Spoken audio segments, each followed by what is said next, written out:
ثم الجحيم صلوه ثم في سلسلة ذرعها 70 ذراعا فاسلكوه إنه كان لا يؤمن بالله العظيم ولا يحض على طعام المسكين فليس له اليوم هاهنا حميم ولا طعام إلا من غسلين لا يأكله إلا الخاطئون فلا أقسم بما تبصرون وما لا تبصرون إنه لقول رسول كريم وما هو بقول شاعر قليلا ما تؤمنون ولا بقول كاهن قليلا ما تذكرون تنزيل من رب العالمين ولو تقول علينا بعض الأقاويل لأخذنا منه باليمين ثم لقطعنا منه الوتين فما منكم من أحد عنه حاجزين وإنه لتذكرة للمتقين وإنا لنعلم أن منكم مكذبين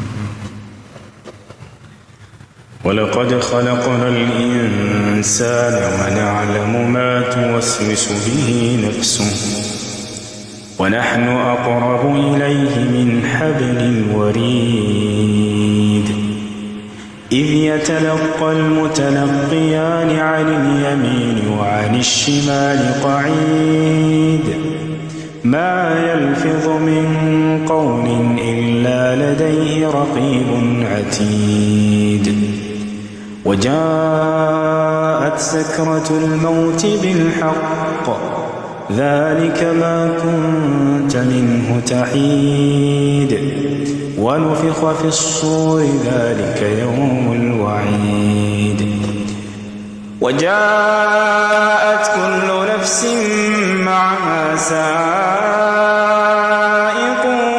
وشهيد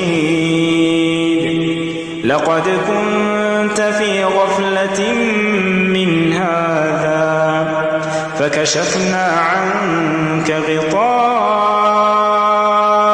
فبصرك اليوم حديد وقال قرينه هذا ما لدي عتيد ألقيا في جهنم كل كفار عنيد مناع للخير معتد مريب الذي جعل مع الله إلها آخر فألقياه في العذاب الشديد قال قرينه ربنا ما أطغيته ولكن كان في ضلال بعيد قال لا تختصروا تختصموا لدي وقد قدمت إليكم بالوعيد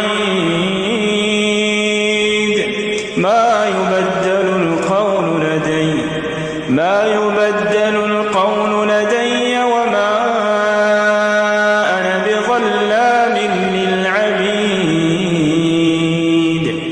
يوم نقول لجهنم هل امتلأت وتقول هل من مزيد وأزلفت الجنة للمتقين غير بعيد هذا ما توعدون لكل أواب حفيظ من خشي الرحمن بالغيب وجاء بقلب منيب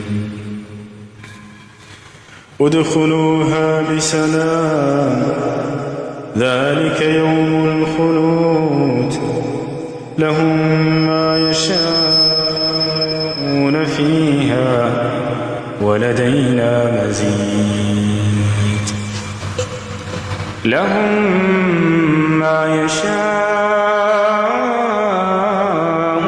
فيها ولدينا مزيد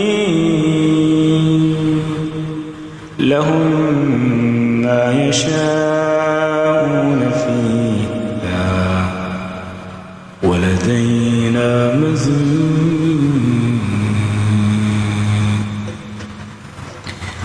يوم نقول لجهنم هل امتلأت وتقول هل من مزيد وأزلفت الجنة للمتقين غير بعيد هذا ما توعدون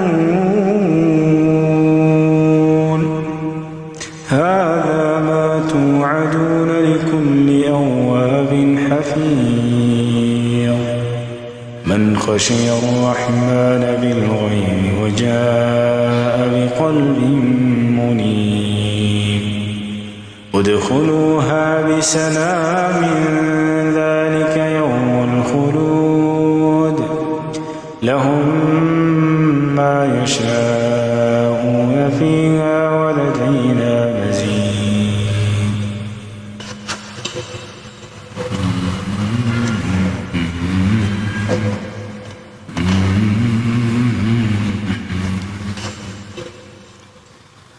بسم الله الرحمن الرحيم الرحمن علم القرآن خلق الإنسان علمه البيان الشمس والقمر بحسبان والنجم والشجر يسجدان والسماء رفعها ووضع الميزان ألا تطغوا في الميزان وأقيموا الوزن بالقسط ولا تخسروا الميزان والأرض وضعها للأنام فيها فاكهة والنخل ذات الأكمام والحب ذو العصف والريحان فبأي آلاء ربكما تكذبان خلق الإنسان من صلصال كالفخار وخلق الجان من مارج من نار فبأي آلاء ربكما تكذبان رب المشرقين ورب المغربين فبأي آلاء ربكما تكذبان مرج البحرين يلتقيان بينهما برزخ لا يبغيان فبأي آلاء ربكما تكذبان يخرج منهما اللؤلؤ والمرجان فبأي آلاء ربكما تكذبان وله الجوار المنشآت في البحر كالأعلام فبأي آلاء ربكما تكذبان كل من عليها فان ويبقى وجه ربك ذو الجلال والإكرام فبأي آلاء ربكما تكذبان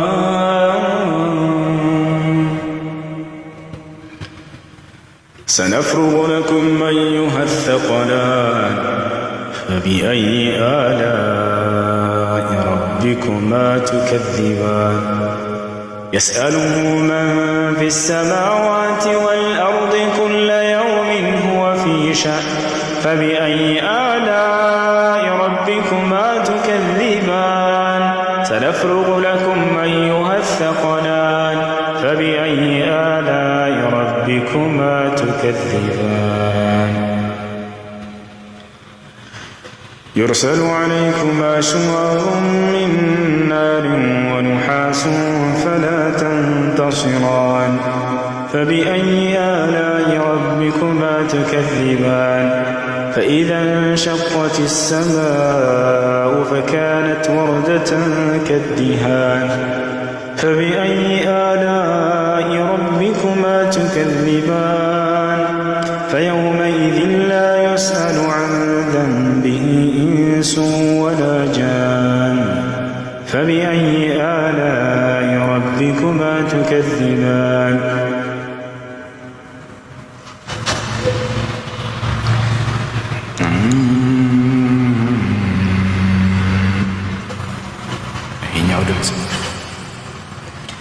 يعرف المجرمون بسيماهم فيؤخذ بالنواصي والأقدام فبأي آلاء ربكما تكذبان ولمن خاف مقام ربه جنتان هذه جهنم التي يكذب بها المجرمون يطوفون بينها وبين حميم آن فبأي آلاء ربكما تكذبان ولمن خاف مقام ربه جنتان فبأي آلاء ربكما تكذبان ذواتا أفنان فبأي آلاء ربكما تكذبان يا سلام. السلام عليكم. وعليكم السلام ورحمة الله وبركاته. جا ጸጋዬ በዛልህ አልተቻልክም። በጸጋዬ ተመላለስ። በገስት ተመላለስ። አንተ ዝም ብለህ እንዴት ነህ? አልሐምዱሊላህ። እንዴ በጸጋዬ ተመላለስክኛ። በየትኛው ጸጋ እንመላለስ? ራሱ ደህና አልሐምዱሊላህ። አማን ነው አለን አልሐምዱሊላህ። አላህ ማሻአላህ አላህ ይጨምርልን ነው የምለው። አላህ ያግዝክ። ጥሩ ነገር ነው እየሰማን ያለን። ቀጥሉ። ጥያቄ ያላችሁ? ዮሴፍ ገብቷል። ዮሴፍ ሰላም፣ እንዴት ነህ?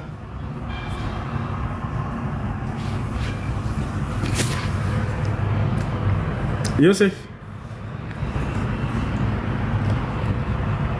ሚውተን አንሳ። ዮሴፍ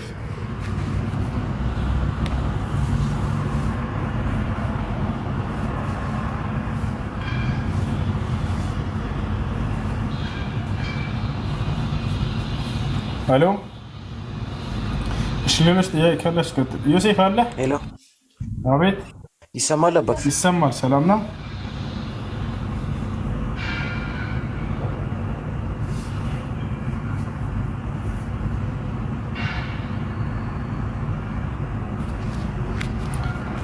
ዮሴፍ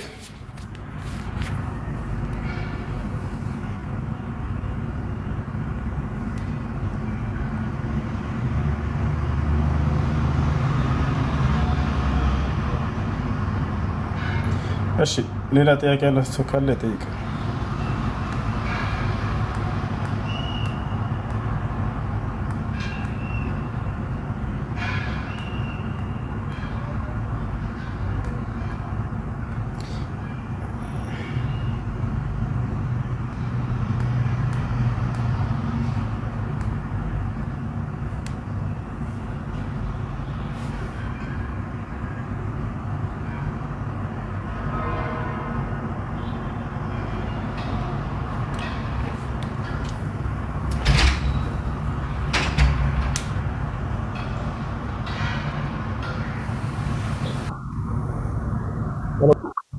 ሄሎ ሰላም አለይኩም።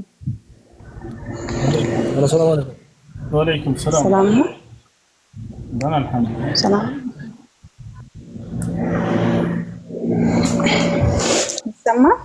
ይሰማል?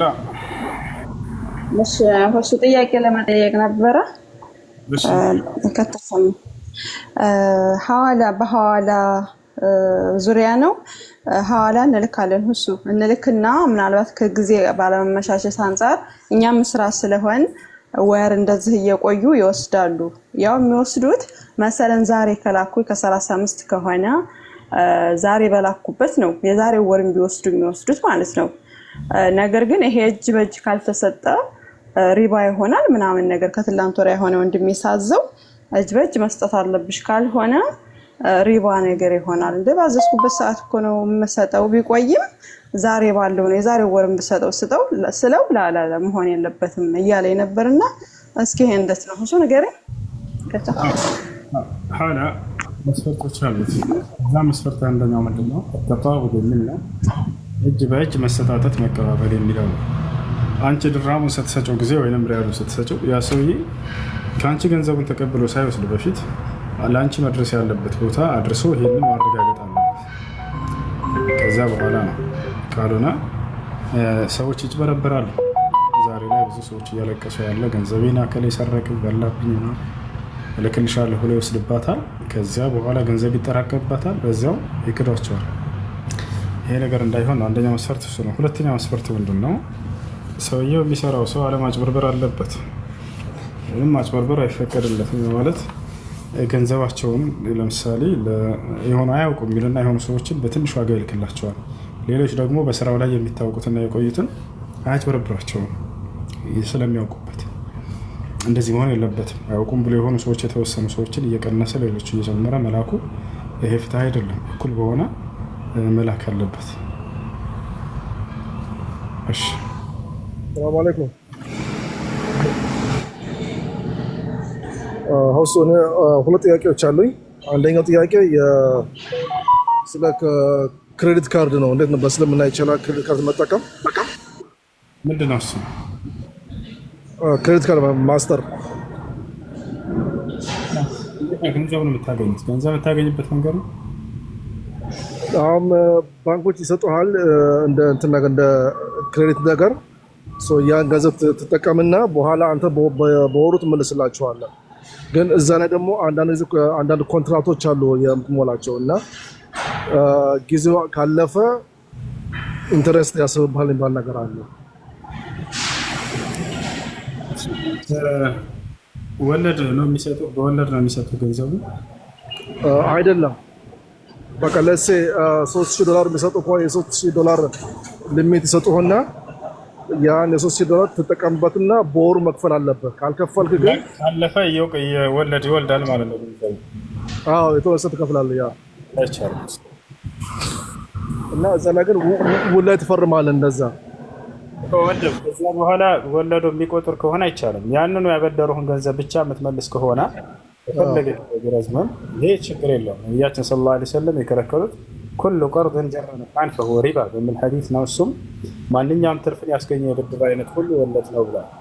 $3000 ተበድረህ ከዚያ በኋላ $3100 አድርገህ ትመልሳለህ። ወይንም በጊዜ በኋላ ይሄን በጊዜው ባለፈ ቁጥር ትጨምራለህ። ይወልዳል አይነት ሂሳብ ከሆነ አይቻልም። ገንዘብ ተጠቅመህ በቀኑ ሳይደርስ ከመለስክላቸው እሱ ችግር የለውም። አይሆንም ወንድም። ምክንያቱም ከዚያ ስምምነታቸው ላይ ከዚያ በኋላ ከቆጠረ እጨምራለሁኝ የሚል የወለድ ስምምነት አድርገዋል። ኦኬ ኢንሻአላህ። ሁለተኛው ጥያቄ ደግሞ ለሞተ ሰው እንትን ማድረግ ይቻላል? ዑምራ ማድረግ ይቻላል በሱ ስም? ይቻላል። ነቢዩ ሰለላሁ ዐለይሂ ወሰለም ጠይቀው ለሞተ ሰው ዑምራ ላድርገው ብላ አንድ ሴት ጠይቃ አድርጌ ብለዋታል። ይቻላል።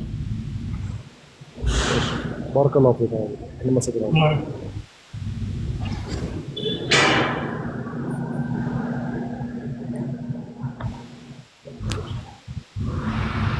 እሺ አውራ ልጆች የገባች በቃ እዚህ ከገቡት ውጭ እንዳታስገቡት። ይሰማል? ሰላም አለይኩም።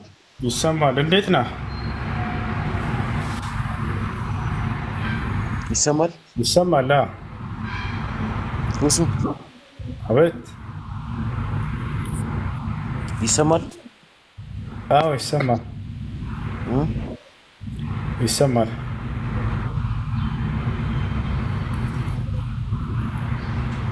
ይሰማል? ሄሎ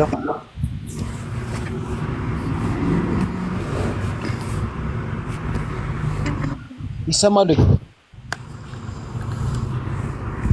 ሰላም አለይኩም።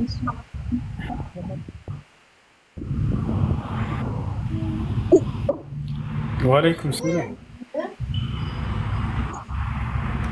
እሱ ጥያቄ ነበረኝ።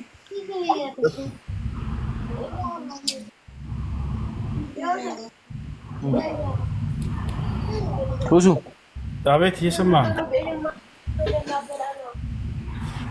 ብዙ አቤት። ይሰማል? ድምፅህ ነው። አንድ ጥያቄ ልጠይቅህና ያንን ከመለስክኝ በኋላ ወደ ይሰማኛል። አይ አንድ ጥያቄ ልጠይቅህ። ጠይቅ። አብሽር ጠይቅ። ጥያቄን ከሌላ ጋር አገናኝተህ ሌላ ርዕስ ውስጥ እንድገባ አልፈልግም። ጥያቄን ብቻ ቀጥታ ነው የምትመልሰኝ፣ ቀጥታ ዳይሬክት። አንተ አይደለም እንዴት መመለስ ልብኝ የምትነግረኝ። ጥያቄህን ደስ ያለህን ጥያቄ መብት ሰጥቻለሁ። እንዴት እንደመመለስ ደግሞ አንተ አይደለም የምታስቀምጥልኝ። ያላ ጥያቄ ማለት ነቢዩ መሐመድን ጅብሪል አግኝቷቸው እኔ ጅብሪል ነኝ ከአላህ ዘንድ የመጣሁ ነኝ ብሎ ያናገራቸው ቁርአን ምን ላይ ነው የሚገኘው? እሺ መልአኩ ጅብሪል በመጣ ጊዜ እኔ ጅብሪል ነኝ ብሎ ተናግሯቸዋል ወይ? በቀጥታ ያለማን መካከለኛ ነው ጥያቄ።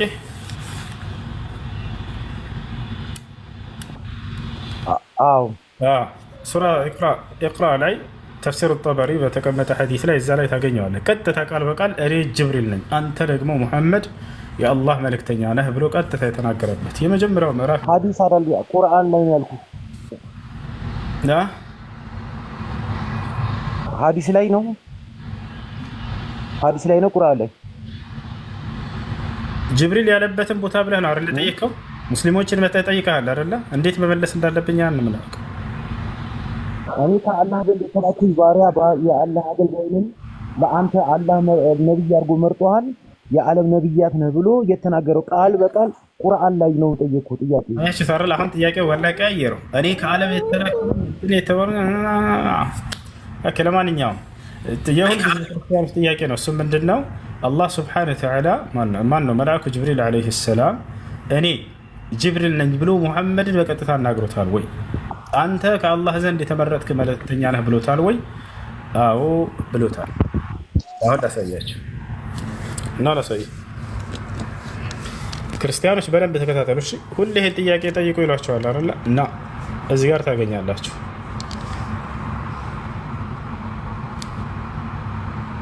ኡስታዝ የሚለውን ቀይሮ መጣረል አላዋጣውም። ኡስታዝ ነኝ እያለ እንትን ይላቸው ነበር። ክርስቲያኖች ይሰክሳቸው ነበረ። ኡስታዝ ዩሱፍ ነኝ እያለ ኡስታዝ ዩሱፍ ብሎ ሲገባ አይታችሁታል። ባለፈው እዚህ መጥቶ አርካኑ ሶላ ስንት ነው ያለው? 5 ናቸው ያለው። አሁን በትክክል ዩሱፍ ብለህ በትክክለኛ ስምህ መጣ እና አሁን ላሳያችሁ የትኛው ጋር እንደሆነ። ክርስቲያኖች ምናልባት ካላችሁ እውነትን የምትፈልጉ ካላችሁ ተከታተሉ። መልአኩ ገብርኤል ቀጥታ ቃል በቃል ገብርኤል እኔ ገብርኤል ነኝ አንተ ደግሞ ሙሐመድ የአላህ መልእክተኛ ነህ ብሎ ራሱ አብሳሪው መልአክ ያበሰረባቸው። ላሳያችሁ ኑር አሳያችሁ። የመጀመሪያው ቁርአን በወረደበት ጊዜ ነው። እንግዲህ ያን ማን ነው ኢቅራ አንብብ የሚለው ምዕራፍ ያው ይታያችኋል እዚህ ጋር ነው። ይሄ ሲያወርድ ጊዜ ይሄ መልአክ ዝም ብሎ ቁርአኑን ሰጥቷቸው አይደለም የሄደው፣ ራሱም ስለ ራሱ ነግሯቸው ነው። ይታያቸዋል። ራሱ ይሄ መልአክ ምን አላቸው ነው ተመልከቱ። ይሄን ቁርአን ሰጥቶ መሄድ ብቻ ሳይሆን እዚህ ጋር ምን እንዳለ እንመልከት። ይሄ መልአክ ራሱ ያውና ሐዲሱ እዚህ ጋር ታገኙታላችሁ፣ ረጅም ነው። حدثني أحمد بن عثمان البصري قال حدثنا وهب እያለ ይናገራል። አሁን ጅብሪል እዚህ ጋር እኔ ጅብሪል ነኝ አንተ ደግሞ ሙሐመድ የአላህ መልእክተኛ ነህ ያለበትን ላሳያችሁ። ያውና እዚህ ጋር ታገኙታላችሁ። ያውና እዚህ ጋር ይታያችኋል። እዚህ ጋር ያለው ወደ አማርኛ ቀይርላችሁ በትክክል ከቀየረው ኦኬ። ያውና ወደ እንግሊዝኛ ቀይሮላችኋል። ወደ አማርኛ አድርገው ቅዱሳን ኦ ሙሐመድ I am Gabriel and you are the messenger of God። ያ ሰላም። እዚህ ጋር ወደ አማርኛ አድርግላችሁ። አማርኛ ማትችሉ ልጆች፣ እንግሊዝኛ ማትችሉ ሙሐመድ ሆይ እኔ ገብርኤል ነኝ አንተም የአላህ መልእክተኛ ነህ። ያ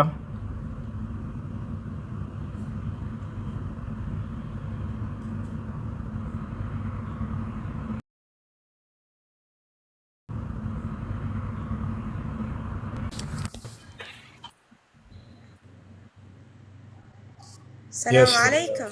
سلام يا سلام يا سلام. وسلام على المرسلين والحمد لله رب العالمين.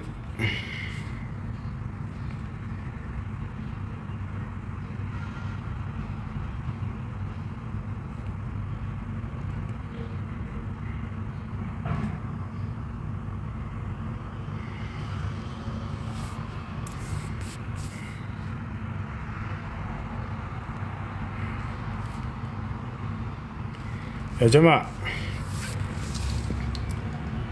زور صلاة درسة نسكت أما اللي صالحهم إن شاء الله. والسلام عليكم ورحمة الله وبركاته.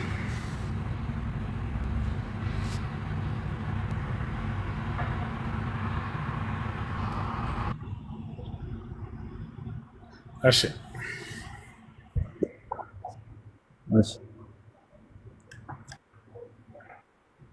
ጥያቄ አለ ወይስ እንጠይቅ? ምረጥ። እንጠይቅና ከዛ ጠይቀኛል። አይ ጠይቅሽ። እስልምና ቁርአን ትክክለኛ አስተምሮ ነው ብለህ ታስባለህ? ጨረስክ? እሱ ነው ጥያቄ?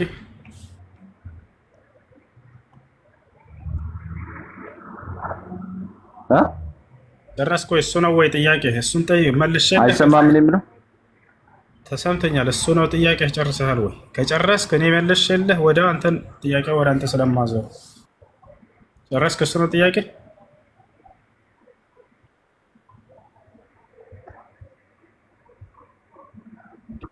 ቢና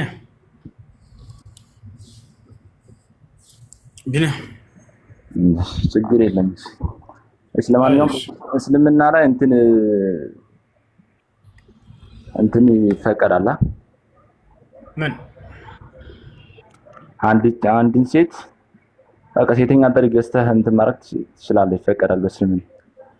እሱ ክርስትና ላይ ነው የሚፈቀደው። ከነዋጋው ሁሉ አሳይሃለሁኝ። አንድ ወንድ አንዲትን ሴት በ15 ብር ገዝቶ መደከል ይችላል። አስተፍረው ልክ እንዲሁ ድንግልና ደግሞ ትንሽ ይጨምራል። 50 ብር ምናምን ነው ድንግልና መጽሐፍ ቅዱስ ላይ እግዚአብሔር ያሳይ።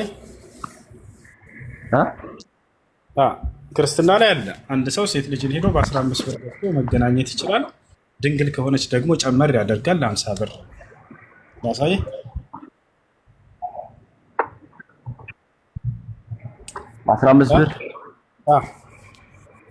ድንግል ከሆነች 50 ብር ነው። ይቅር ይወደዳል። እሱ ትንሽ ጨመር ያደርጋል። አንተ ለምሳሌ የሆነችን ድንግል ልጅ ሄደህ ብትገናኝና ድንግልናዋን ብትወስድ ምንም አትባልም እንደ ክርስትና።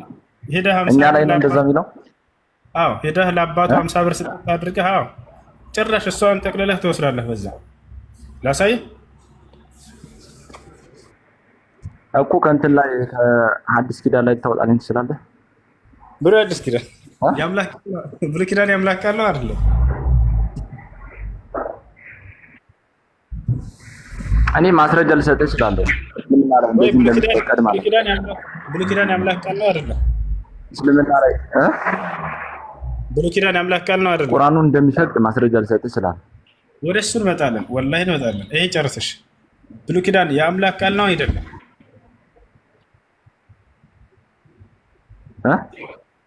ብሉይ ኪዳን የአምላክ ቃል ነው አይደለም?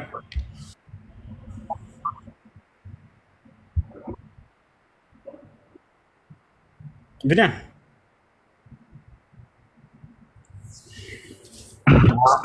እስኪ አሳየኝ። ምን ጥቅስ ንገረኝ እስኪ። አንድ ጥቅስ ንገረኝ። ኦሪት ዘዳግም ምዕራፍ 22 ከቁጥር 28 ጀምሮ ማስረጃ ብናወራ አይሻልም? ኦሪት ዘዳግም ምዕራፍ 22 ጀምሮ ድንግል ሴት በ50 ብር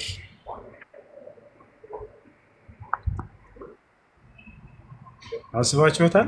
ሕፃን ልጅ ኑሯችሁ ሰው መጥቶ ድንግልናዋን ቢወስድባት ይህን ጥያቄ ጨርሰን እኮ ነው ሌላ የምንሄደው እኮ። የት ነው ጥቅሱ ብለኸኛል አይደል? አንዴ ይኸውና፣ ችግር የለውም። ትሄዳለህ። አይሰማህም? ይሰማኛል። የት ነው ጥቅሱ ብለኸኛል? ያው ነግሬሃለሁ። ዘዳግም 22 28 ላይ ይኸውና፣ ከዚያ በኋላ ትሄዳለህ።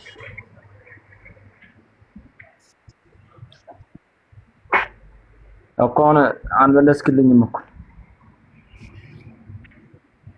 ኦሪት ዘዳግም ምዕራፍ 22 ከቁጥር 28 ጀምሯል እኮ። ማስረጃ ይችላል አልኩ። አንተ ማስረጃውን እኮ ያውና ደስታሽ ይታያል። ያውና ማስረጃ ኦሪት ላይ ነው። ኦሪት ላይ ሊኖር ይችላል። ኦሪት የማን ቃል ነው? እሺ የማን ቃል ነው ኦሪት?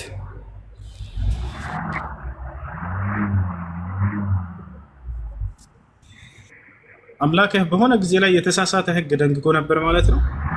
ማን ይሄን የደነገገው? የዛሬ አዲስ ኪዳኑ አምላክ ነው ወይስ ሌላ አምላክ ነው? ያማ ሌላ አምላክ ነው ካልከን ሁለት አምላክ እያመለክ ነው ማለት ነው።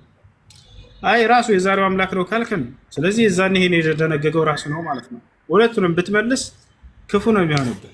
ባትመልስ ይሻላል። በሁለቱም መንገድ ብትመልስ ክርስትና ውድቅ ይሆናል።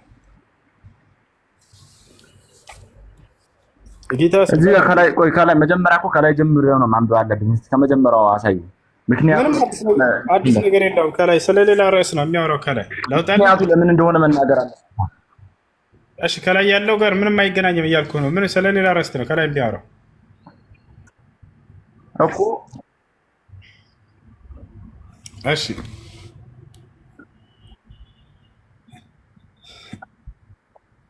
ይሄ እኮ ሳይሆን ይሄ እኮ ታሪክ ነው የሚያወራው። ስለ ታሪክ እኮ ነው የሚያወራው። ታሪክ አይደለም፣ ህግ ነው እያወጣ ነው። 50 ብር ይቀጣ እያለ እየተናገረ ቅጣት ሁሉ ከመጀመሪያው ብታወጣልኝ ከፍ ብለህ ማለት ነው። ከፍ ብለሽ አዳምጥ። ማናቸውም ሰው ድንግልና ያላትን ያልታጨች ልጃገረድ ቢያገኛት፣ እሺ ተው፣ እሺ የአንተ ምን ትለዋለህ? አንተ ጋርም አለ እኮ እንደዚህ የሚል እሺ ወደ እሱ ድንግልናዋን የተወሰደባትን ልጅ ያን ሰው ሸኝት የሚል ቁርአንም እኮ እንደዚህ ይፈቅዳል። እሺ ካላሳየኝ ችግር የለውም። አንድ ሰው ድንግልና ያላትን ሴት ከደፈራት፣ ድንግልናዋን ከወሰደ 50 ብር ቅጡትና ልቀቁት፣ ይህን ሰው ያችን ልጅ ውሰዳት የሚል እንደዚህ ካለ ቁርአን ላይ ያሳየን። የቱ ጋር አለው?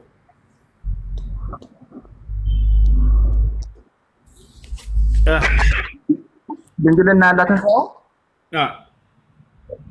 ያላትን ሳይሆን የሚል እንደዛ ተብሎ እንደዚህ ችግር የለውም። በቃ ድንግልና ያልሆነች የሚሆን ችግር የለውም። ብቻ አምጣ አሳየን። ተሳሳተ ወላሂ ማለት አውጣ አለ ላሳየህ። አውጣ ሱረቱ ኒሳ ቁጥር 24 በልሽ። የት ጋር አውጣ? ሱራ 4 ሱራ 4 ቁጥር 24 ላይ ያውጣል። ምን ይላል እዛ ጋር? ምንድን ነው እዛ ጋር የሚለው?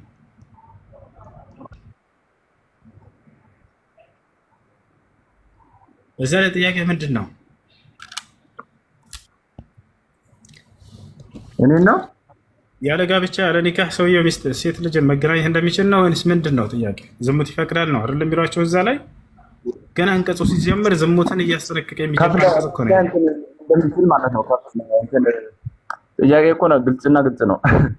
በእናንተ ከፍሎ እንትን ማድረግ ይቻላል፣ መገናኘት ይቻላል ነው አልኩ።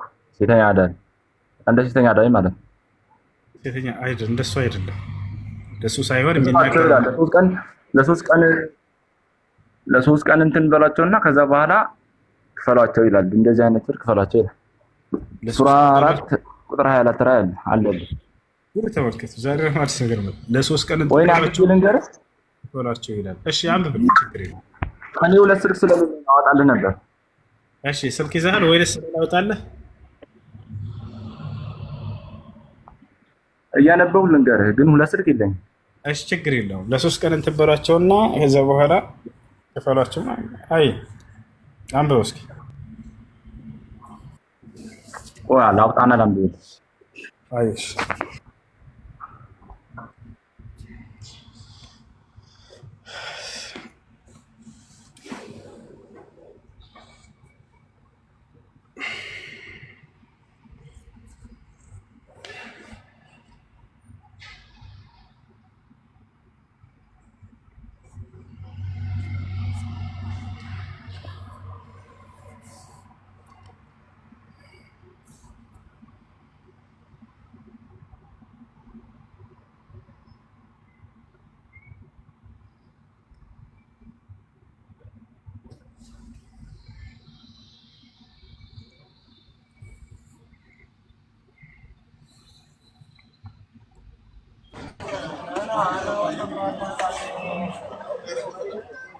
እሺ ሚኪ ቀጥል። ሚኪ እሱ ሰላም ነው። ልቀጥል? ደህና ነኝ። ቀጥል። እሺ የክርስቲያን ስጋ መብላት ይቻላል በእስልምና? ክርስቲያን አይደል አንተ? ኦኬ ቢስሚላህ ብለው ከታረደ በአላህ ስም ከታረደ ይበላል። አይ ጓደኛ ያለ ሙስሊም ነውና እንደዚህ ምግብ ቤት ምናምን ስንሄድ የሆነ የቁርአን ሱረቱል ማኢዳ ነው ምናምን አሳይቶኝ ነበር እንደሚበላ ምናምን። ስለሱ ትንሽ እንትን ትለኛለህ? ያስረዳህ። ስጋ የሚለው ምንድነው? ወጠዓሙኩም ሒሉን ለሁም ይላል። የእናንተ ምግብ ለና اليوم أحل لكم الطيبات وطعام الذين أوتوا الكتاب حل لكم وطعامكم حل لهم ይላል። እናንተ ምግብ ለእነርሱ የእነርሱ ምግብ ለእናንተ። ይሄን የተፈቀደውን ደግሞ አላህ መስፈርት አስቀምጦለታል በሱረቱል አንዓም ላይ ቀጥሎ ባለው አንቀጽ እንትን ላይ ምዕራፍ ላይ ፈኩሉ ሚማ ذكر اسم الله عليه والله ስም ተወስቶበት የታረደ ከሆነ ብሎ አለ። ወላ ተእኩሉ ሚማ ለም يذكر اسم الله عليه አለ። አላህ ስም ሳይወሳበት በሌላ ስም ከሆነ ግን የታረደው እንዳትበሉ ብሏል። ስለዚህ ክርስቲያኖች ቢስሚላህ ሆነ በአላህ ስም ብሎ ቢያርዱ እንበላለን። ከዚያ ውጭ ግን ሀገራችን ላይ የሚያሉ ክርስቲያኖች የአላህን ስም አያምኑም፣ አይቀበሉም። ስለዚህ ከአላህ ስም ውጭ የሚታረድ ነው እና መርዱት አይፈቀድም። ስለዚህ አይፈቀድም ማለት ነው። አዎ ቢስሚላህ ብለው ስለማያርዱ አይፈቀድም።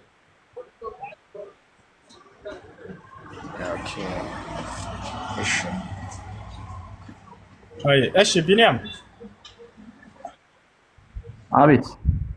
እሺ ሻሎም አንብቤዋለሁ። አሎ ደህና ነሽ? እግዚአብሔር ይመስገን። ደህና ናችሁ ሁላችሁ? አለን። እሺ እኔ ለመጀመሪያ ጊዜ ነው ዛሬ የገባሁትና ክርስቲያን ነኝ፣ ፕሮቴስታንት ነኝ። ጥያቄ አለኝ። እስኪ አንድ ሁለት ትመልስልኛለህ? እሺ ጥያቄሽ ምንድን ነው? ኦኬ መጀመሪያ ጥያቄ የፈጠረብኝ አሁን ቁርአን በአማርኛ አውርጃለሁ ማለት ነው እና ለምንድን ነው በቁርአን አንድ አላህ ነው ከተባለ ለምንድን ነው ሲናገር እዛ ቁርአን ግን አንድ አይደለም? ምክንያቱ እኛ እያልን ነው አወረድነን እንደዚህ ያደረግነን እያልን የሚናገረውና ለምንድን ነው አንድ አላህ ከሆነ ለምንድን ነው እኛ የሚለው? በጣም ጥሩ። ይሄ መልስልኝ መጀመሪያ። በጣም ጥሩ። አላህ ስንት ነው ከተባለ አንድ ነው። አንድ ነኝ ብሎ በርካታ ቦታ ላይ ተናግሯል። ታዲያ እኛ የሚለው ስንት ስለሆነ ነው ከሆነ ጥያቄው ይሄ ስተት የሆነ ጥያቄ ነው። እኛ የሚለው ለምንድን ነው ታዲያ ነው የሚባለው? ስንት ስለሆነ ነው ለሚለው መልሳለን። አላህ ራሱ እኔ አንድ ብቻ ነኝ ብሏል። ታዲያ ለምንድን ነው እኛ የሚለው? እኛ የሚለው ቃል ቁርአን በአረበኛ ቋንቋ እንደመውረዱ መጠን ለሁለት ዓላማ ይውላል። አንደኛ የብዜትኛነት አለ፣ ሁለተኛ የግነትኛነት አለ። የብዜትኛነት የሚባለው ብዙ አካሎች ሆነው አንድን ስራ ሰርተው ሳሉ ከመካከላቸው ያን ስራ ወክሎ ሲናገር እኛ ብሎ የሚገልጸው ማለት ነው። ለምሳሌ ልስጥሩ ተባላችሁና 10 ተማሪዎች ያን ሰርታችሁ መጣችሁ። ከመካከላቸው አንዳችሁ ያንን ስራ ሲያቀርብ ጊዜ እኛ የሰራነው አሳይመንት ብሎ ይገልጻል አይደለ? ይህ አካል ብቻውን ሆኖ ሳለ በስተጀርባው ሌላ ብዙ ሰዎች እንዳሉ እንረዳለን። ራሱን በብዜት ይገልጻል። ይሄኛ የብዜትኛነት ይባላል። ብዙ አካሎች ሆነው አንድን ስራ ሰርተው ሳሉ ከመካከላቸው ሁላቸውንም ብዜቶችን እነዚያን ወክሎ ሲናገር እኛ ብሎ የሚናገርበት። ሁለተኛው የግነትኛነት ነው። ያ ደግሞ አንድ አካል ብቻውን ሆኖ ሳለ ገናና ስራዎችን ታላላቅ ስራዎችን ሰርቶ እኛ ብሎ የሚገልጽበት። ይህ ግነቱን ለመግለጽ እና ክብሩን ለመግለጽ ልቅናውን ለመግለጽ የሚጠቀምበት ነው። ታዲያ ፈጣሪ ብለን ስናስብ ጊዜ ታላላቅ ገናና ስራዎችን የሰራ ነው። ታላላቅ የጸጋ ባለቤት ነው። ሰማይን የፈጠረ ምድርን የፈጠረ ጨረቃን፣ እነዚህን ሁሉ ያስገኘ አምላክ እኛ ብሎ ሲናገር ጊዜ ግነቱን እና ክብሩን ልቅናውን ብዜትን እንዳልሆነ ራሱ እኔ አንድ ብቻ ነኝ ብሎ ራሱ በርካታ ቦታ ላይ ስለሚያስገኝ ምሳሌ ሱረቱል ኢኽላስ ላይ ቁል ሁወ አላሁ አሐድ አላህ አንድ ነው ይላል። ወኢላሁኩም ኢላሁ ዋሂድ እያለ ይናገራል። እኔ አምላካቸው አላህ አንድ ብቻ ነው። እሺ ሁለት ነው እንዳለን ሁለት ጠቅሶ አይደለም፣ ሶስት ነው እንዳለን ሶስቱን ጠቅሶ አይደለሁም ብሏል። አይሽ ወላ ተተኺዙ ኢላሀይን ኢስነይን አለ። ሁለት ብላ ሁለት አማልክት ያዘዋል። ኢነማ ሁወ ኢላሁ ዋሂድ አምላካቸው አላህ አንድ ብቻ ነኝና ይላል። ሶስት የሚለውንም ጠቀሰ። ወላ ተቁሉ ሰላሳ ኢንተሁ ኸይረን ለኩም ኢነማ አላሁ ኢላሁ ዋሂድ ይላል። በሱረቱ ኒሳ ላይ ምን አለ? ሶስት ወይንም ስላሴ አትበሉኝ አለ። ከዚህ ንግግራችሁ ተቆጠቡ እኔ አንድ ብቻ ነኝና እያለ ይናገራል። እሺ ሌላ ደግሞ እንዳላስረዝምልህ፣ ለምንድን ነው ሰይጣን አላህ የቀጣው? ለምንድን ነው ሰይጣን እዛም አንብቤ ያለው እስከብራራልኝ። ሰይጣን የአምላክን ትእዛዝ አልፈጽምም ብሎ ከዚያ በኋላ በትዕቢቱ በዛው በክህደቱ ስለጸና አላህ ከዚህ ውረድ ምን ስለሆነ ለምንድን ነው የትኛውን ለማን አልሰግድም ስላለ ነው ሰይጣን? እስከብራራልኝ። ለአደም ነው። ስግደት ሲባል ጊዜ አምልኮ አይደለም። ተሻለ አይደለ? ልክ ለምሳሌ ወደ ካዕባ ሰዎች ዙረው ሲሰግዱ ለካዕባ አይደለም የሚሰግዱት። ተሻለ አይደለ? ልክ እንዲሁ እነርሱም አደም ዓለይሂ ሰላም ለእርሱ ስገዱ። ይህ የሰላምታ ስግደት ነው። ሰላምታ ላይ ያቀረበ ይሄን አላደርግም አለ አደም ዓለይሂ ሰላም ባጭሩ። ይህን ትእዛዝ አላመፈጸም በማለቱ አላህ ስብሐነሁ ወተዓላ ንስሐ ቢያደርግ ዛኔ ሰይጣን አላህ ስብሐነሁ ወተዓላ ይቅር ይለው ነበር። ነገር ግን እርሱ አላደርግም ብሎ በዛው አሻፈረዝ ብሎ ካደ፣ እምቢ አለ፣ ኮራ። እዚህም ነው አላህ ስብሐነሁ ወተዓላ ኢላ ኢብሊስ አባ ወስተክበረ ወካነ ሚነል ካፊሪን ይላል። በሶስቱ ቃላት ይገልጸዋል። ሰይጣን ግን ሲቀር እርሱ እምቢ አለ፣ ኮራ፣ ከካህዲያኖችም ሆነ አለ እና ያ ነው የአምላክን ትእዛዝ አልፈጸመም በማለቱ እና በዚያ በክህደቱ ላይ በመጽናቱ ነው አላህ ስብሐነሁ ወተዓላ የቀጣ።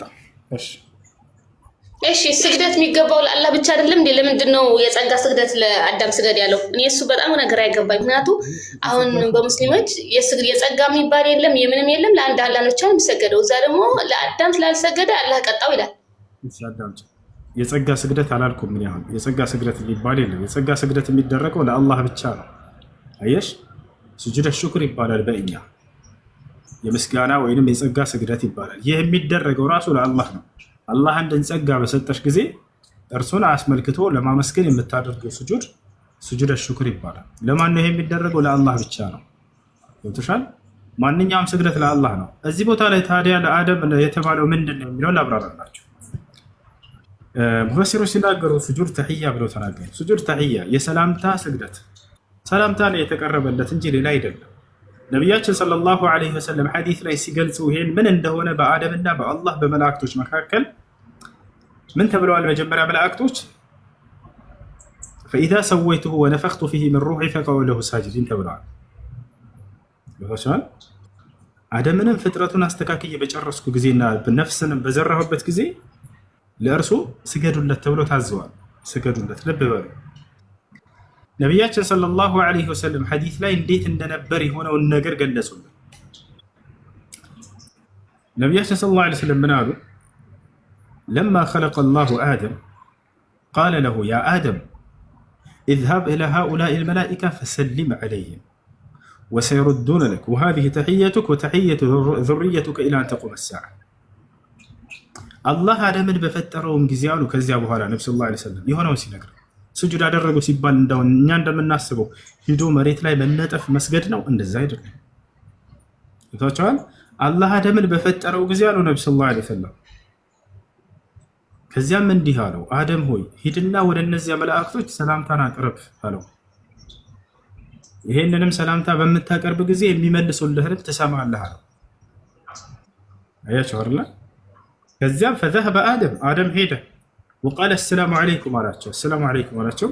وعليكم السلام ورحمة الله ብለው መለሱለት። ወተሻለ አይደል? ይሄን ነው ዑለሞች ምን አሉ? هذا سجود تحية ይሄ ነው ለአደም የተደረገው የሰላምታ ስጁድ የሚባለው ይሄ ነው አሉ።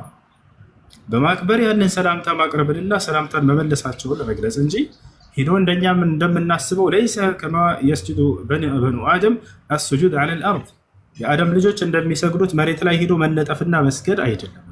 ያን አስባችሁ ከሆነ ይህ ለአምላክ ለአላህ ብቻ ነው የሚደረገው። እንዳልሽው ትክክል ነሽ። ነቢያችን ሰለላሁ ዐለይሂ ወሰለም ምን አሉ?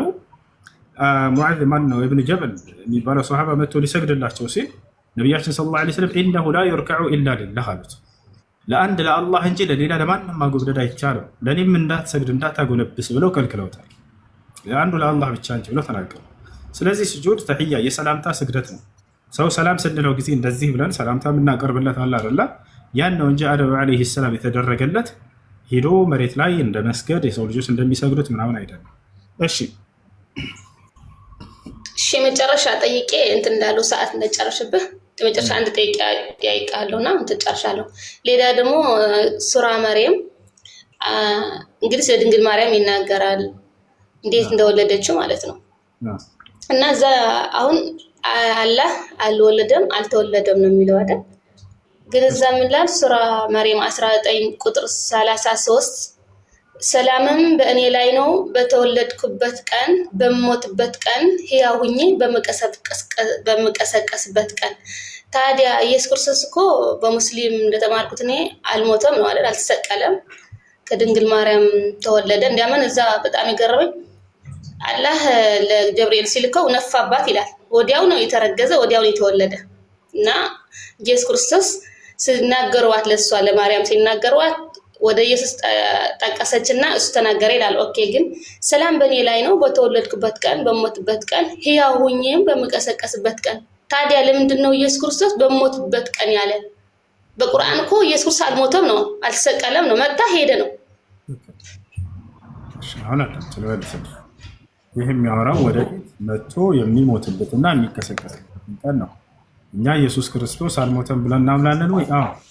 አልተገደለም፣ አልተሰቀለም፣ አልሞተም። ነገር ግን የሚያወራው ወደፊት ስለሚሆነው ነገር ነው። ከእርሱ በፊት ቀደም ብለሽ አይተሽው በነበር ስለ ዮሐንስ ወይም ስለ ያህያ ሲያወራ ልክ ኢየሱስ በተናገረበት መልኩ ለዮሐንስ ተነግሮለታል። ምን አለ ስለ ዮሐንስ? አላህ ወሰላሙን ዐለይሂ የውመ ውሊደ ወየውመ የሙት ወየውመ ዩብዐሱ ሐያ ይላል። በእርሱ ላይ በያህያ ላይ ወይንም በዮሐንስ ላይ የእኔ የአላህ ሰላም ይሁን አለ። መቼ? በተወለደበትም ቀን በሞተበትም ቀን በሚቀሰቀስበትም ቀን አለ። አየሽ አይደል? ስለዚህ ዮሐንስ ሞቶ ተቀስቅሷል ተነስቷል ማለት ነው? አልተነሳም። ስለምንድን ነው ታዲያ የሚያወራው? ወደፊት ስለሚሆነው እያወራ ነው። መሲሁም ልክ እንዲሁ ወደፊት መጥቶ በምድር ላይ ይሞታል፣ ከዚያም ይቀሰቀሳል ለማንኛውም ሰው። ስለዚያ ነው የሚያወራው። ነቢያችን ሰለላሁ ዐለይሂ ወሰለም መሲሁ መቼ እንደሚሞት ሲናገሩ የንዚሉ ዒሳ ብን መርየም ፊ አኺር ዘማን አሉ። የማርያም ልጅ መሲሁ የዘመን ፍጻሜ በሚደርስ ጊዜ ወደ ምድር ይወርዳል ካሉ በኋላ ፈየምኩቱ ፊኩም 7 ሲኒን ثم يتوفاه الله عز وجل በመካከላችሁ ያክል ይቆያል፣ ከዚያም አላህ ይገድለዋል ይሞታል አሉ። ስለዚህ መሲሁ ወደፊት መጥቶ ይሞታል። ስለዚህ አንቺ እያወራ ያለው ሙቼ ተነስቻለሁ እያለ እየተናገረ አይደለም። እሺ ኦኬ በቃ ጨርሻለሁ። ለማንኛውም ታች ያላችሁ አትሳደው እሺ። እና እሱ በጣም አድንቃለሁ። እግዚአብሔር ይጨምርልህ። ሌላ ቀን እመልሳለሁ። ጨርሻለሁ። ተባረክ። ቢኒያም ቀጥል።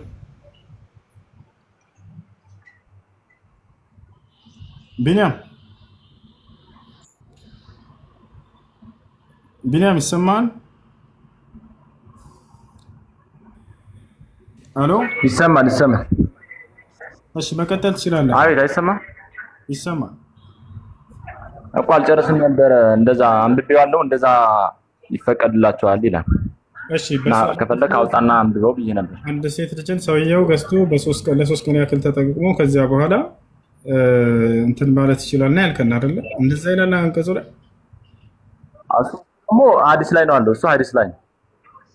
አንድ እሺ ቁርአኑ ላይ እንደዛ ቁርአን ላይ ያለው ግን ይፈቀዳል ነው የሚለው። ይፈቀዳል። ምንድነው የሚፈቀደው? ምንድነው የሚፈቀደው? በገንዘቦቻችሁ ይላል። አንብበው ክፈትና ለምን አትከፍተውም? ይከፍትልሃል። ክፈተውሽ። አይሽ አብሽር።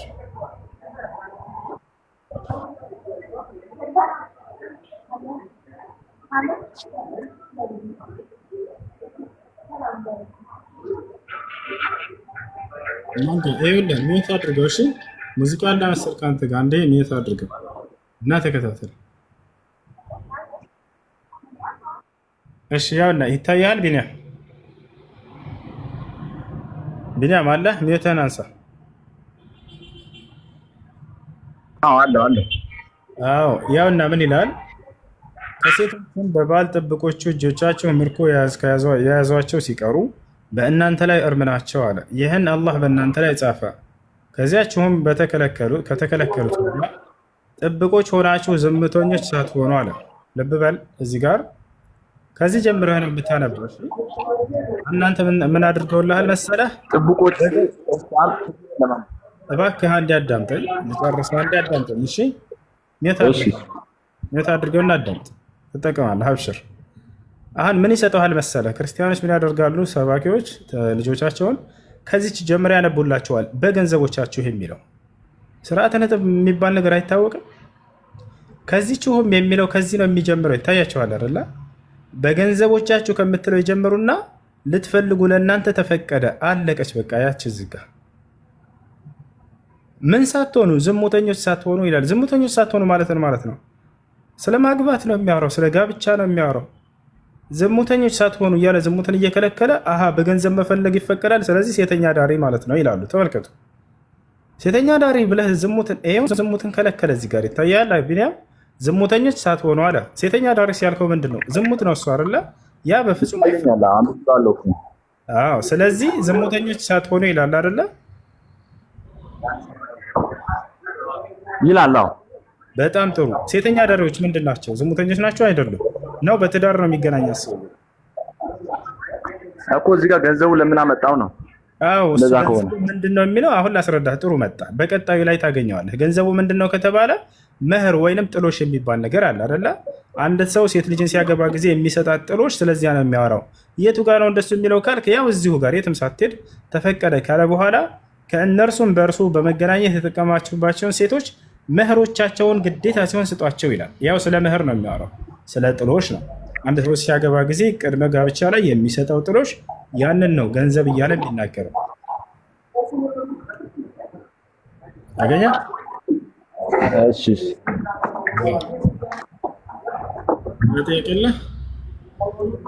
ስለዚህ አሁን ይሄ ቁርአን ላይ ነው መጣል። ሐዲስ ላይ ግን 3 ቀን እንትን ካላችሁ በኋላ ከዛ በኋላ ደግሞ እንደዚህ ብር ስጧቸው ይላል።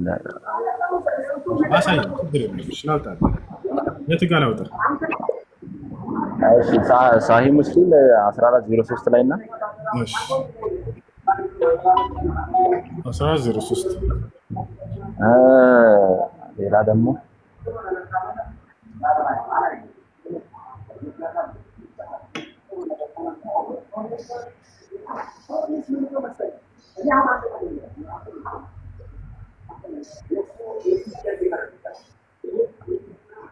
አውጣው እሱ ግዴታ ከመጨረሻ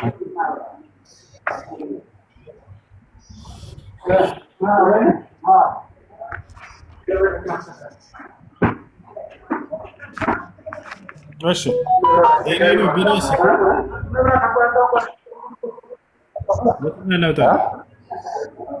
የትኛው ነው? 1403 ወይ ሙስሊም ወይንስ የትኛው ነው? ታዲያ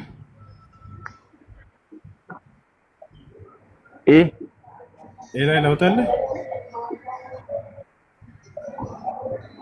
እሺ ላምብ አውጣ ይሄ ላይ አዳምጥሽ ላምብ አዳምጥሽ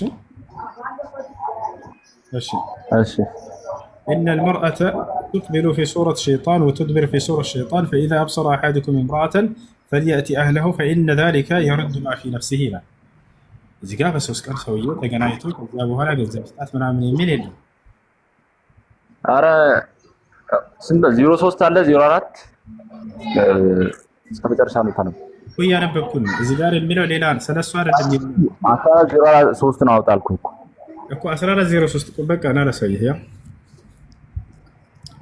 ያያል 1403 ኤ ብለኛል አይደል? ያው ይሄ ነው። አዎ እኮ በአማርኛ እንበለውና እስከ መጨረሻው እናነባዋለን። እስከ 03 04 አለ በ03 እኮ እዚህ ጋር ስለሱ በሶስት ቀን እንትን ምናምን የሚል የለም። ቢኒያ እንግሊዘኛ ትችላለህ ወይ? እንግሊዘኛ ላድርግልህና አንብበው እኮ በአማርኛ አድርገዋል። እሺ ወደ እንግሊዘኛ አልችልም፣ አማርኛ ብቻ ነው የምችለው። በጣም ጥሩ። እሺ ወደ አማርኛ በትክክል ላይተረጎምልህ ይችላል። እኔ ግን ያው ያድርግልህ። እሺ አማርኛ ስለዚህ ከእናንተ አንዱ ሴትን ቢያይ ወደ ሚስቱ ይሄድ፣ ይህ በነፍሱ ውስጥ ያለውን ነገር ይገታለታልና ይላል። ያ ቢና ይሄ ብቻ ነው የሚለው? አዎ በሶስት ቀን ይገናኝ የሚል የለም።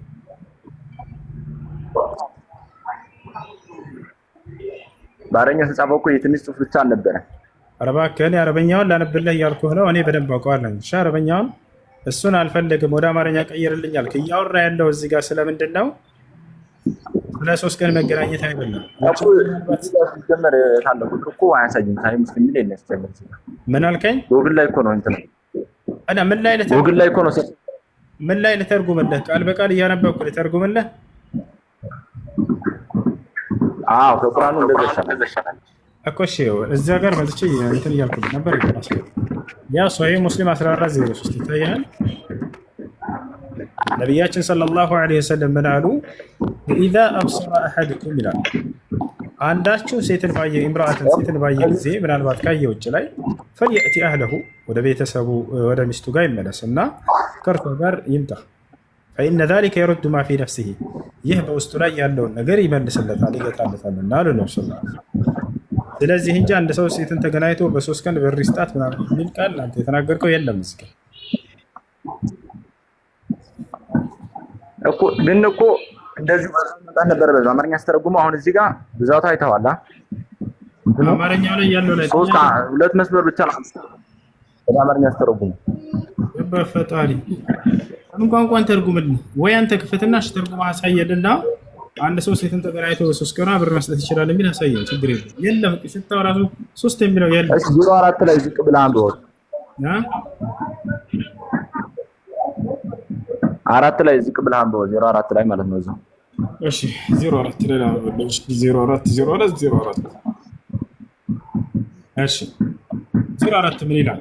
حدثنا محمد بن عبد الله بن نمير الحمداني حدثنا أبي ووكيع وابن بشر عن إسماعيل عن قيس قال سمعت عبد الله يقول كنا نغزو مع رسول الله صلى الله عليه وسلم ليس لنا نساء فقلنا ألا نستخصي فنهانا عن ذلك ثم رخص لنا أن ننكح المرأة بالثوب إلى أجل ثم قرأ عبد الله يا أيها الذين آمنوا لا تحرموا طيبات ما أحل الله لكم ولا تعتدوا. أهل مزيقاب باللسوس كرياكر سويو ياقبا يمينين ዛብርሽታት የሚል እንደዚህ ነገር የለም።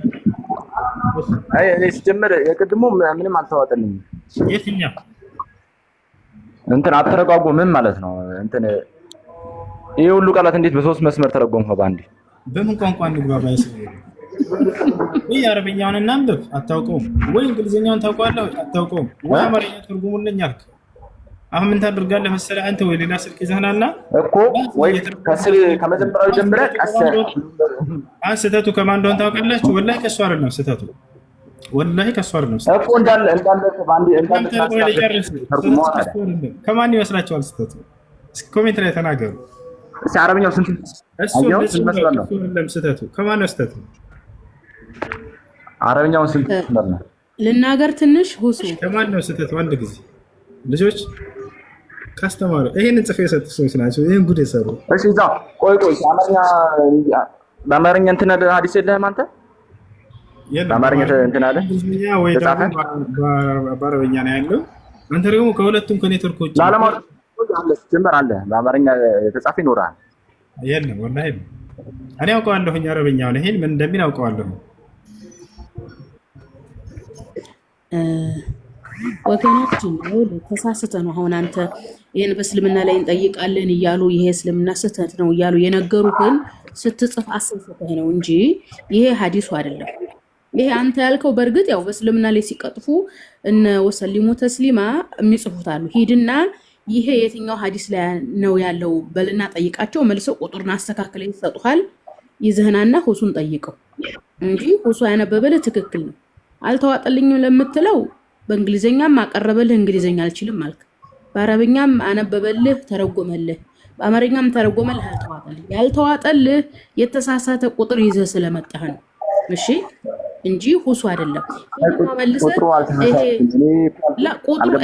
ቁጥሩ አልተሳሳተም። ድርቅ በአማርኛ የተጻፈ ሐዲስ አይደለም።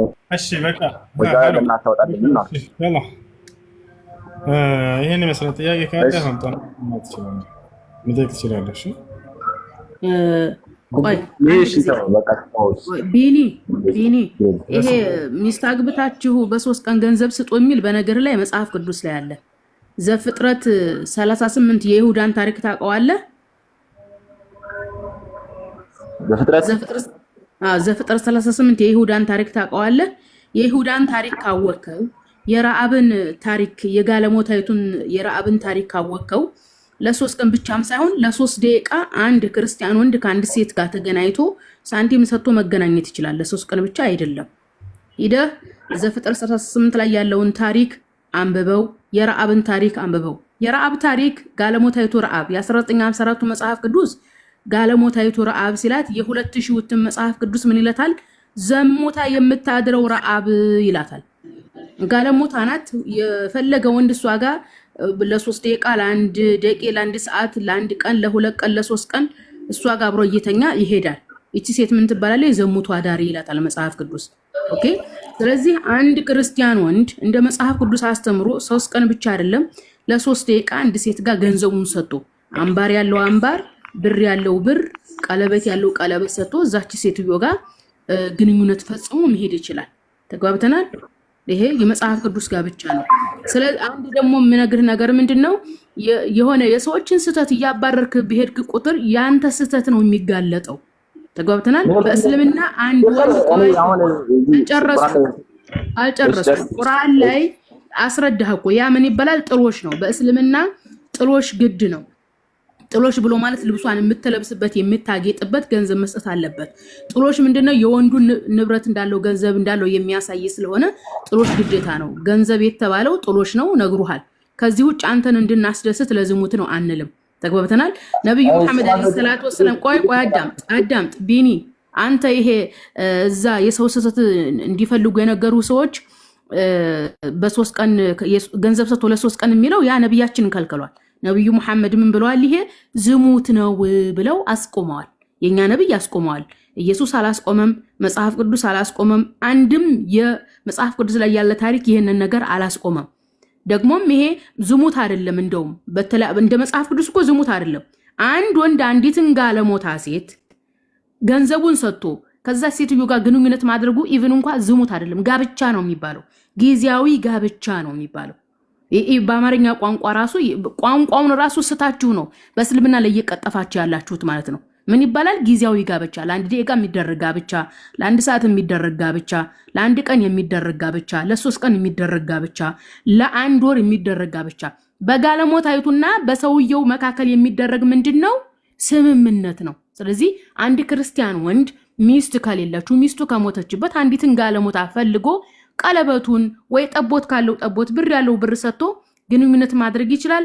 መጽሐፍ ቅዱስ በግልጽ ያስተምራል። ዘፍጥረት 38ና የረአብን ታሪክ የጋለሞታይቱን ረአብ ታሪክ ነግሬሃለሁኝ። ለሁለተኛ ጥያቄ ልጠይቅ ስትመጣ በትክክል ቁጥሩን ይዘና ቶሎ። ይሄን ይመስላል። ቀጥሉ ሁሱ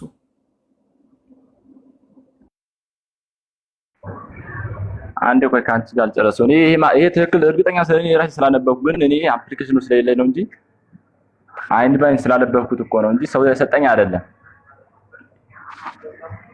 አረ ፕሊስ ሚውት አድርጉት። ወይ ሌላ ጥያቄ ካለ ሌላ ጥያቄ ጠይቅ፣ ከሌለ ውረድ። ወገናችን ድርቅ አትብል። ቁጥር አስተካክልህን አልንህ እኮ ችግር የለም። እሺ እኔ አልፈዋለሁ። እሺ ሂድ። አንተ ቪዲዮ መክፈት ትችላለህ? ቪዲዮ መክፈት ትችላለህ?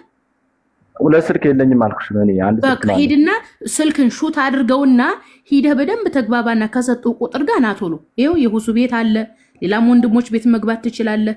ያመጣው ቁጥር ሙት ቢኒያም እኔ ማታ አመጣለታለሁ። ችግር የለም። ማታ አመጣለታለሁ። ማታ ስለኔ በጣም ና ቶሎ ያስገባሃል። ይኸው ሁሱ ያስገባሃል።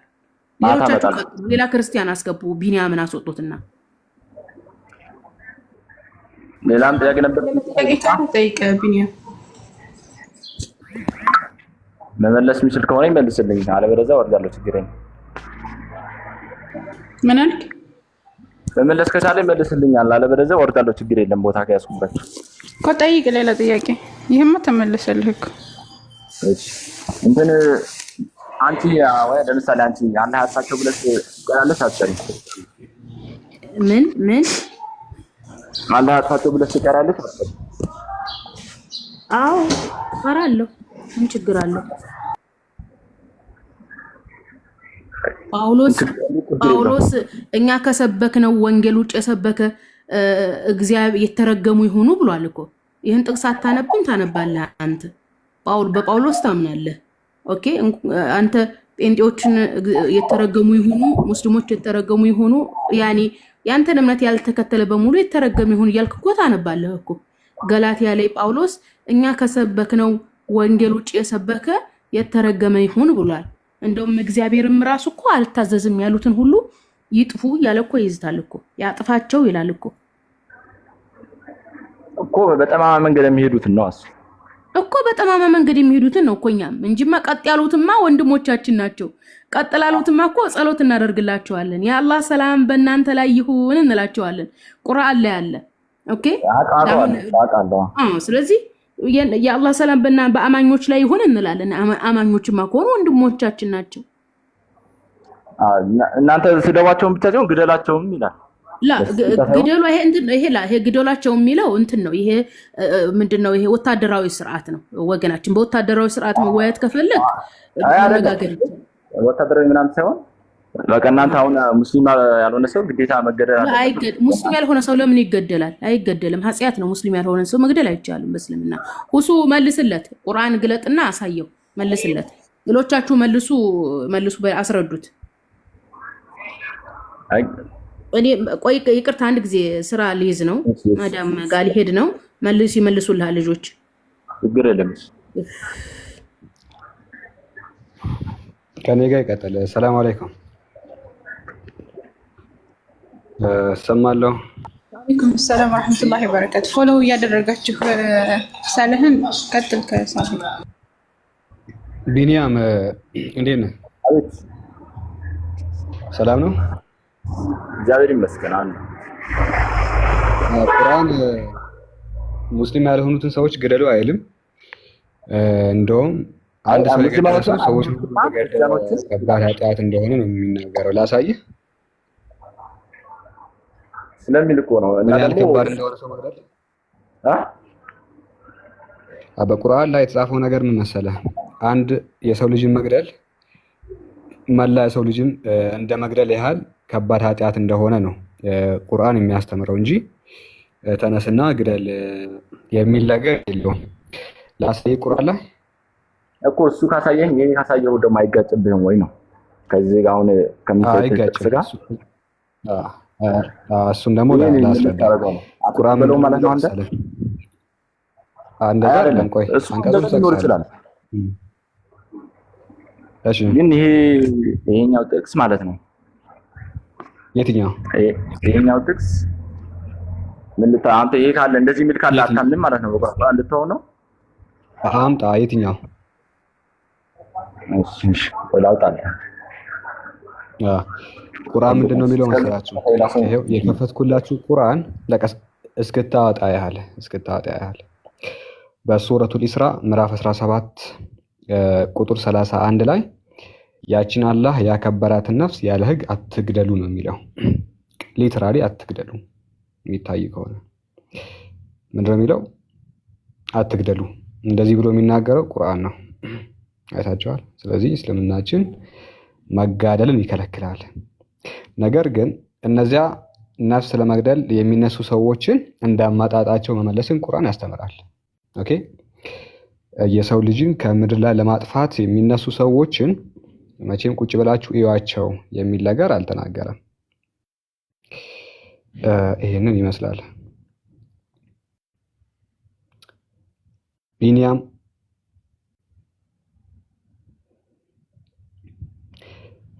እኮ መረጃውን ላይ እያመጣሁልህ ነው። ለዛ ነው አንዴ ጠብቅ። እሺ አፍጥነው።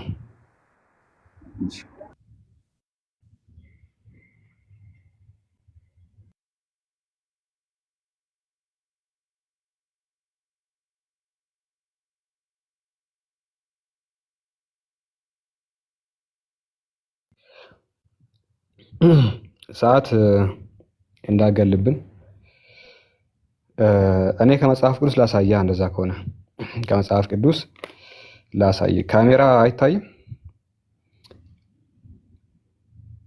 ካሜራ ይጠረግ እስቲ። ጥራት የለውም ጋይስ ንገሩኝ።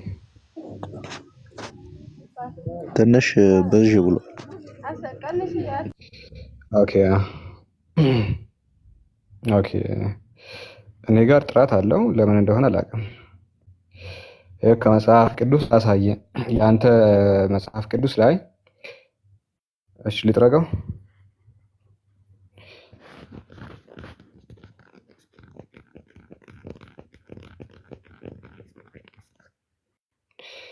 ኦኬ፣ እስቲ አሁን ይሻላል መሰለኝ።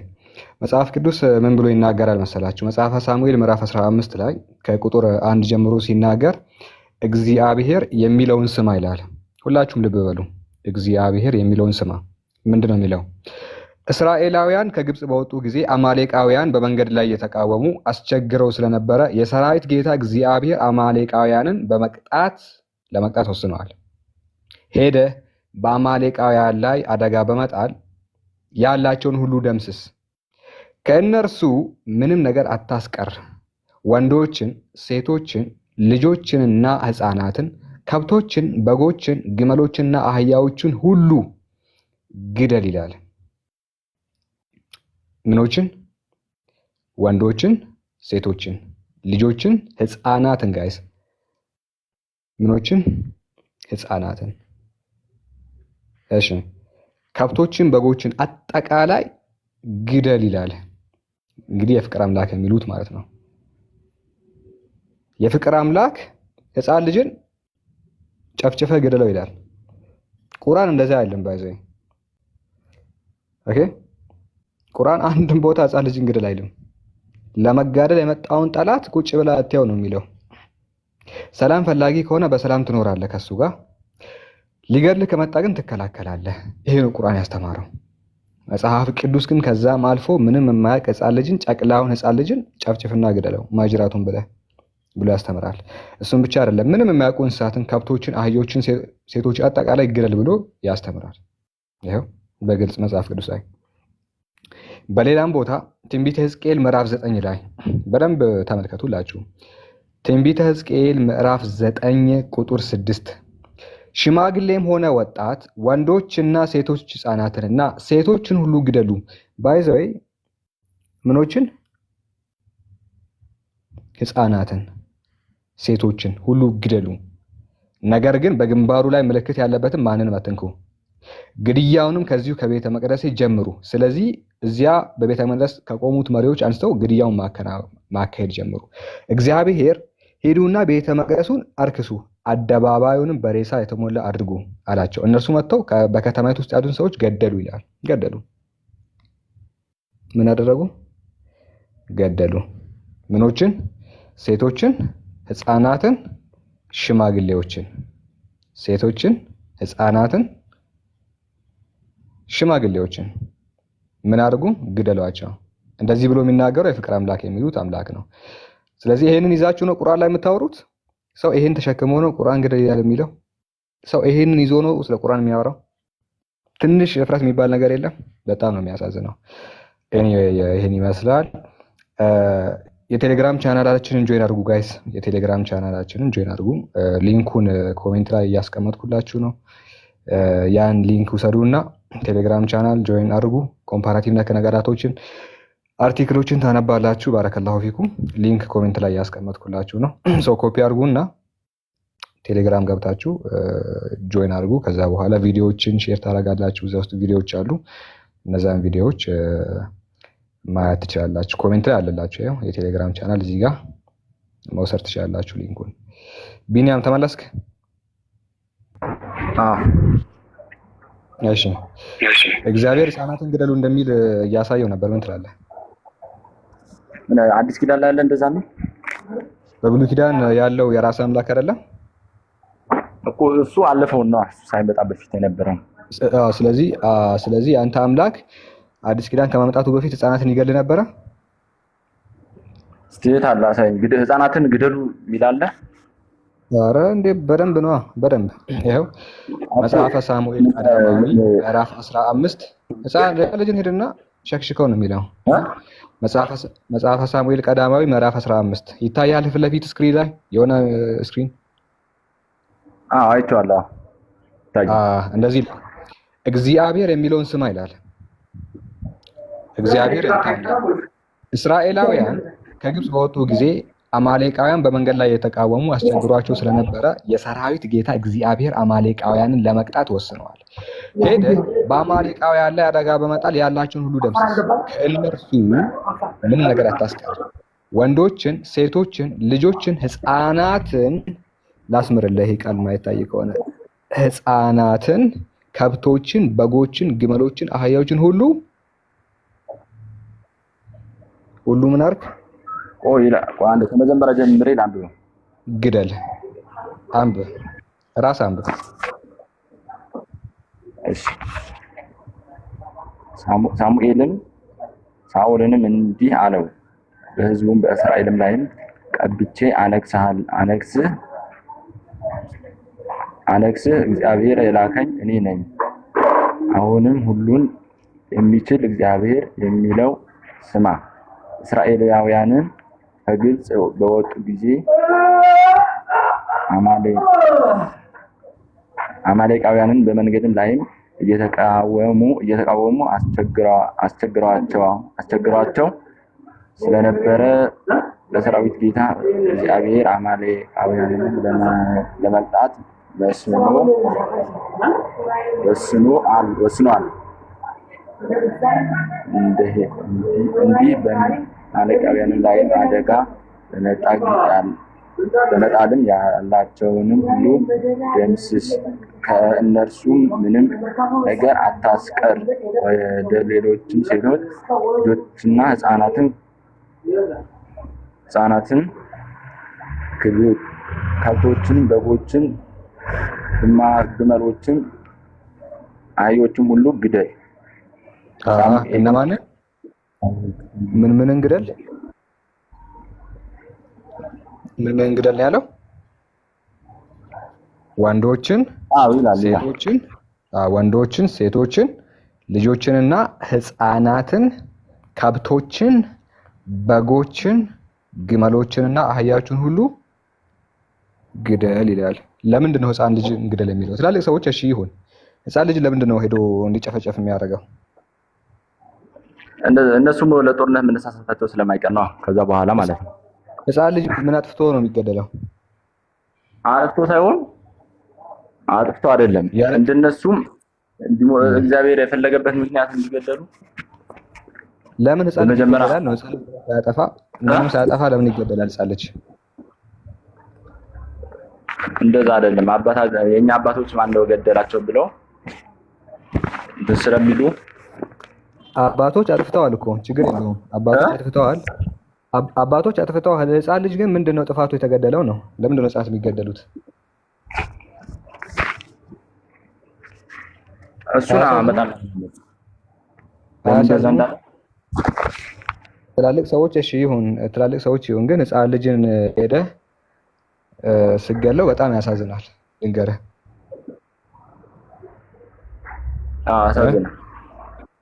ግን አምላክ እንደዛ ነው ያለው። እግዚአብሔር ነው የሚለው። ያው ቁርአን እንደዚህ አይልም። እሺ ቁርአን አንድ ሰው መግደል ሰውን ሁሉ እንደ መግደል ከባድ ኃጢአት ነው ብሎ ነው የሚናገረው። ስለዚህ ይሄንን መጽሐፍ ይዘህ አንተ ሌላ ሰው መጽሐፍ ላይ ግደል ይላል ብለህ አትናገር ድጋሚ። እሺ ያው አውጣ እኮ ሱራ 291 ላይ አለ ተጋደሉ የሚል ማለት ነው። ለመጋደል የመጣውን ሰው ነው ግደል የሚለው ቁርአን። ያው ልክት ለመጋደል ከመጣ መቼም ቁጭ ብለህ አታጨበጭብም አይደለ? ምን የጠቀስከው ሱራ ላይ ይሄ አይደለ? ሱራ 291 ተጋደሉ የጠቀስከው ይሄን ነው አይደል? ሱራ 291 ነው አይደል የጠቀስከው? 91 ላይም አለ 191 ላይ አይደለ? እዛም አለ እሱም ጋርም አለ። ከፍ ብለህ ስታይ እንደዚህ ይላል፣ ባገኛችኋቸው ስፍራ ሁሉ ግደሏቸው ይላል። እነማን ነው ያለው ታውቃለህ? ይሄንን እነማን ይመስላል? ይኸው ከፍ ብለህ 190 ከፍ ብለህ የጠቀስከው 191 ነው። ከፍ ብለህ 190 ላይ መልስ አለ። ላንብብልህ ምን እንደሚል። ያው 90 ያው አነበብኩት እኮ እንደዚህ ይላል። መጀመሪያ ሳጠቅስልኝ እኮ አንብቤው ነው የመጣሁት። እርግጠኛ ደግሞ ከፍ ሲል እንደዚህ ነው የሚለው። ቆይ ግደሏቸው ሲል እነማንን እንደሆነ የሚናገረው እነዚያም የሚጋደሏቸውን ከሃዲዎች በአላህ መንገድ ላይ ተጋደሉ። አይሄው እነዚያንም የሚጋደሏችሁን ከሃዲዎች ላንብብልህ። እነዚያንም የሚጋደሏችሁን ከሃዲዎች ሰላም ፈላጊዎች እኮ አይደሉም። አንተን ሊገልህ የመጣ አንተን ለመጋደል የመጣውን ማለት ነው። በነገራችን ላይ የሚጋደሏችሁን ያለው። ስለዚህ ለመጋደል የመጣውን ጠላት ትጋደላለህ ነው። ሰላም ፈላጊውን ግን አትነካም። ሰላም ከፈለጉ በሰላም ከነሱ ጋር ኑሩ። ኦኬ። ለመጋደል ከመጣ ግን ተጋደል ነው እያለ ያለው እንጂ ምንም ያላጠፋውን ተነስና ገደል፣ ህፃን ልጅ እረድ የሚል ነገር የለም። ኦኬ። ገብቶሃል? ሀሳቡ ገብቶኛል። በቃ ቁርአን ሙሉ ትምህርቱ ይሄን ነው። በቃ ቁርአን የሚያስተምረው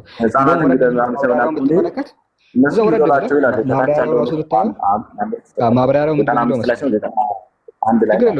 195 ነው። ይሄው እዛ 195 አንተ የምትለው ማብራሪያው በእስልምና በሙስሊም ላይ ጥቃት በመሰንዘር ጦርነት ቀድሞ ያወጀ ይሄ የሚታይ ከሆነ ጥቃት በመሰንዘር ጦርነት ቀድሞ ያወጀ ይታያል። ግን ጦርነት እንደዛ ከሆነ እኮ ቅድሙም እኮ በጦርነት ቀድሞ ያወጀ ህፃን ነው እዛ ጋር ህፃን ልጅ ምንም አያውቅም። ጦርነትን ቀድሞ ያወጀን ከሃዲን ጦር መጋደል ይቻላል ነው።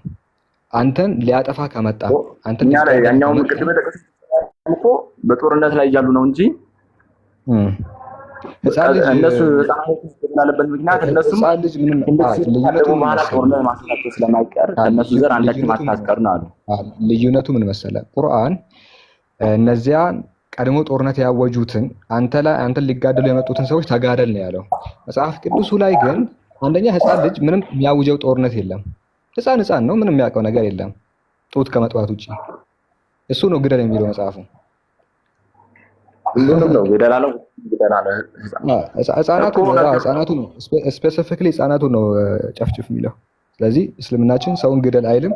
ለመጋደል የመጣውን ጠላት ግን ማደል ማለት እኮ ነው መግደል እኮ ነው። እኛ ጋር አሁን አዲስ ኪዳን ላይ ራሳችሁን አሳልፋችሁ ስጡ ይላል እንዴ ተጋደሉ የሚል የለም። ከአዲስ ኪዳን አንድ አታወጣልኝ ኢየሱስ ክርስቶስ ካስተማረው ማለት ነው።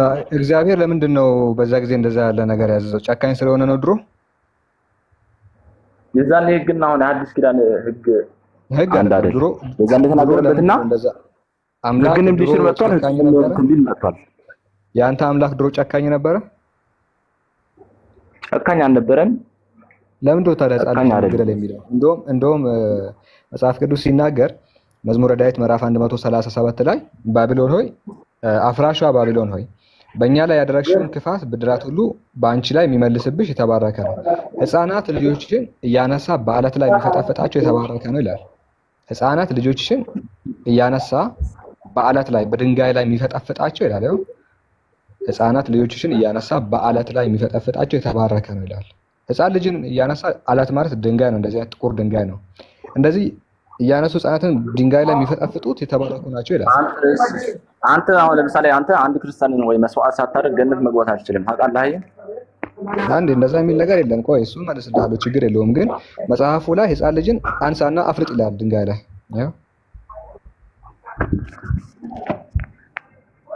አይታል ህፃናት ልጆችሽን እያነሳ በአለት ላይ የሚፈጠፍጣቸው የተባረከ ነው ይላል። እንደዚህ አንስተ ፍርጥ ድንጋይ ላይ ህፃን ልጅ ምን አይወድም እንደ እግዚአብሔር? ለምንድን ነው የሚጨክንባቸው ህፃናትን? ቀጠቀጣቸው፣ ወላሂ አስቀጠቀጣቸው። ፈጣሪ አምላክ እንዴት ነው እንደዚህ የሚያደርገው? ህፃን ልጅን ጥቁር ድንጋይ ላይ ፈጥፈጥ እንዴት ይላል? ይሄ እኮ ጭካኔ ነው ወላሂ። ወይ አንድ አይሁዳዊ ወይ አንድ አይሁዳዊ ወይ አንድ ክርስቲያን እናንተ መስዋዕት ሳታረግ መግባታችንን ገነት። እሱን ተው፣ መጀመሪያ ይሄንን መልስ። ይሄንን እኔ አልመልስልህም፣ እኔ ጠይቄ መልስልሃለሁ።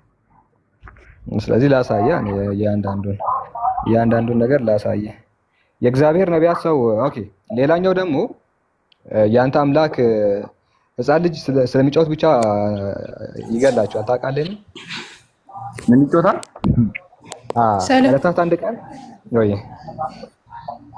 እዚህ ያላችሁ 1900 ሰዎች መሲንና ሳላህን ፎሎ አድርጓቸው። እሺ ፎሎ አድርጓቸው። ባረከላሁ ፊኩም ጀዛኩሙላሁ ኸይር። ቀጥሉ።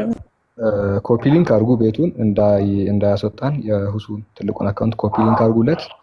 እንዲሁ ደግሞ ሞር የቴሌግራም ቻናላችንን ሊንክ ልኬላችኋለሁ ኮሜንት ላይ ጆይን አድርጉ። ምናምን አፕዴት ሲኖር እዛ ላይ ነው የምንለቀው።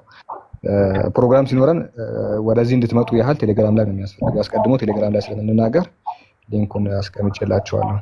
አንድ ታሪክ ልንገር ቢኒያ፣ በጣም የሚያስቅ ታሪክ ነውና ነብዩ ኤልያስ የሚባል ኤልሳ የሚባል ሰው ታውቃለህ? አውቀዋለሁ። ኤልሳ ነውና አንድ ቀን መጽሐፍ ቅዱስ ላይ ነው ያለው። መጽሐፈ ነገሥት ምዕራፍ 2 ነው።